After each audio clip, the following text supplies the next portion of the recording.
शंभूराज देसाई साहेब म्हणाले की मोगलाई आली का? पेशवाई सोबत हात मिळवली केल्यानंतर मोगलाईचं काय घेऊन बसलाय? सरकारमधल्या मंत्र्याला सरकारचे पोलीस जर अशी मारहाण करत असतील, धक्काबुक्की करत असतील, इजा पोचवत असतील तर सन्मान्य अध्यक्ष महाराज बोलायचं पण नाही. सभापती महोदय, ह्या दंडाला 4 पोलीस माझ्या, हे अजून दुखतंय. ह्या दंडाला 4 पोलीस, दोघांनी कंबर आवडली माझी. तो एसपी जो वागलाय ना सभापती महोदय, पूर्ण एखाद्या घरगाड्यासारखा वागलाय. त्यामुळे आपण, माझी विनंती आहे, त्याला तात्काळ निलंबित करा, बडतर्फ करा सेवेतनं. आज त्याची निवृत्त हायकोर्ट जज मार्फत त्याची चौकशी करा. हा अन्याय आम्ही सहन करणार नाही.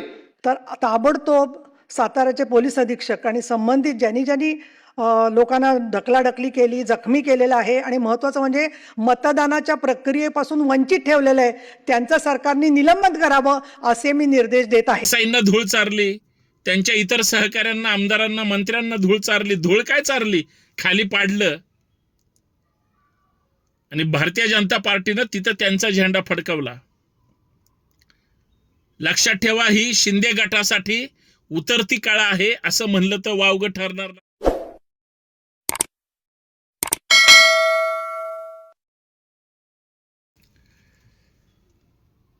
शिवसेनेची ज्या पद्धतीनं गोची भारतीय जनता पार्टीनं केली महाराष्ट्रात, सातारा जिल्ह्यात, शिंदे गटाचे 2 जिल्हा परिषद सदस्य पळवले भारतीय जनता पार्टीनं. मंत्र्याला ताणून पळवलं, पाडलं, ओढलं, शरीराचा पार चोथ्या करून टाकला. आज मंत्री महोदय सभागृहात सांगत होते, 4 दिवस झालं माझं अंग दुखतंय, माझ्या हाताला सुद्धा लागलंय. या महाराष्ट्रात मोगलाई आली की काय? मोगलाई आल्यासारखं पोलीस प्रशासन, सरकार वागतंय. आणि हे कोण म्हणतंय? राज्याचे शिंदे गटाचे जबाबदार मंत्री आणि उपमुख्यमंत्र्यांच्या हृदयातला आमदार. आणि महाराष्ट्रात शिंदे गटाची जर ही अवस्था असेल तर लात मारून सत्तेत बाहेर पाडण्याची हिंमत आहे का? राजधानी साताऱ्यात शिंदे गटाला सत्तेपासून बाजूला ठेवलं. एकनाथ शिंदे साहेबांची सातारा जिल्हा परिषदमध्ये त्यांच्या होम टाउनला सत्ता आली असती. भारतीय जनता पार्टीचे जे धुरंधर तिथले नेते आहेत त्यांनी बरोबर शिंदे गटाचा गेम केला. देसाईंना धूळ चारली, त्यांच्या इतर सहकाऱ्यांना, आमदारांना, मंत्र्यांना धूळ चारली. धूळ काय चारली? खाली पाडलं. आणि भारतीय जनता पार्टीनं तिथं त्यांचा झेंडा फडकवला. लक्षात ठेवा, ही शिंदे गटासाठी उतरती काळ आहे असं म्हणलं तर वावगं ठरणार नाही. कारण जे शंभूराज देसाई साहेब म्हणाले की मोगलाई आली का? पेशवाई सोबत हात मिळवली केल्यानंतर मोगलाईचं काय घेऊन बसलाय? याचं सुद्धा वास्तव त्या ठिकाणी समजून घेतलं पाहिजे. आणि याच प्रमुख मुद्द्यावर चर्चा करणार आहे. सर्वांना जय जिजाऊ, जय शिवराय, जय महाराष्ट्र, जय संविधान. हा देश भारतीय राज्यघटनेनुसार चालतो, कायद्यानुसार निवडणुका झाल्या. ज्या निवडून आलेल्या नवनिर्वाचित जिल्हा परिषद सदस्यांना मतदानाचा हक्क ज्यावेळेस जिल्हा परिषद अध्यक्ष पदासाठी होता, महाराष्ट्रात अशी घटना घडली की त्या मतदारांना मतदानापासून वंचित ठेवलं कोणी? पोलिसांनी. अडवलं कुणाला? पोलिसांनी, मंत्री महोदयांना. प्लॅनिंग कोणी केली? भारतीय जनता पार्टीने. ज्या मंत्र्याला अडवलं, ज्या मंत्र्याला खाली पाडलं, ज्या मंत्र्याला जनावरासारखं ओढलं, ते सत्तेत आहेत की नाही? हो. विजय कोणाचा झाला?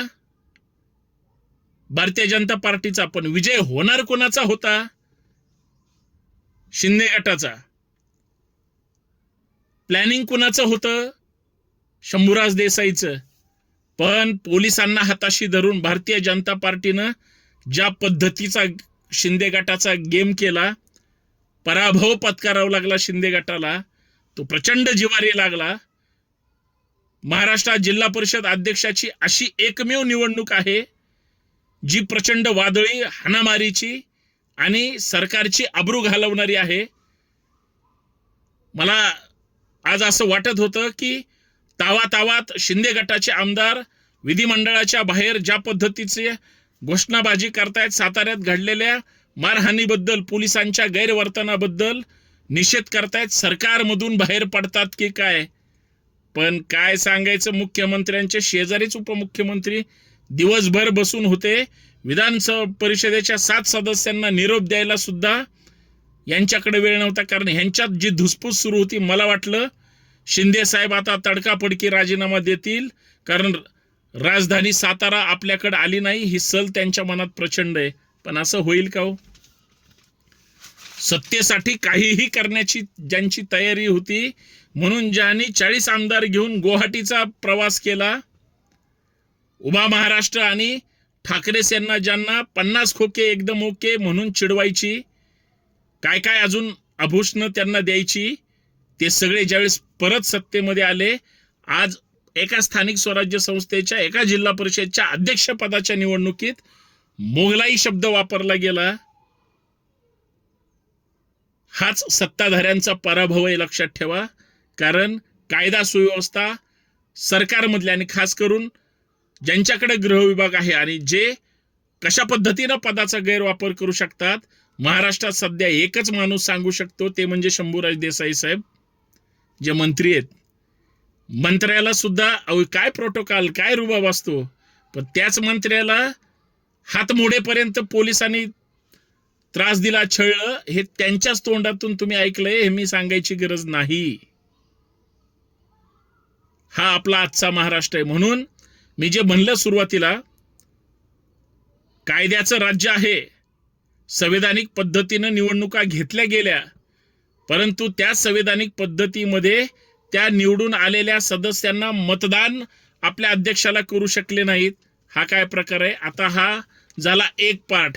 मी अजून एक दुसरा पार्ट सांगतो. महेश शिंदे नावाचे सातारा जिल्ह्यातील कोरेगावचे आमदार आहेत. कुठल्या पक्षाचे आहेत? चेक करा त्यांचा पक्ष.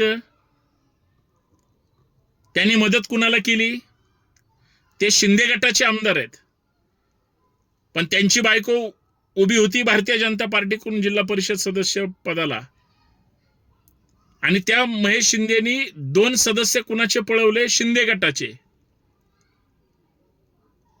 आणि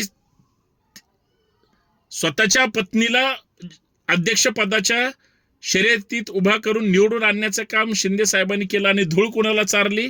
स्वतःच्याच पक्षाला आणि नेत्यांना. वारे सरकार तेरा खेल, सत्ता चाहे तो तुम खाओ भेल, अशी परिस्थिती निर्माण झाली.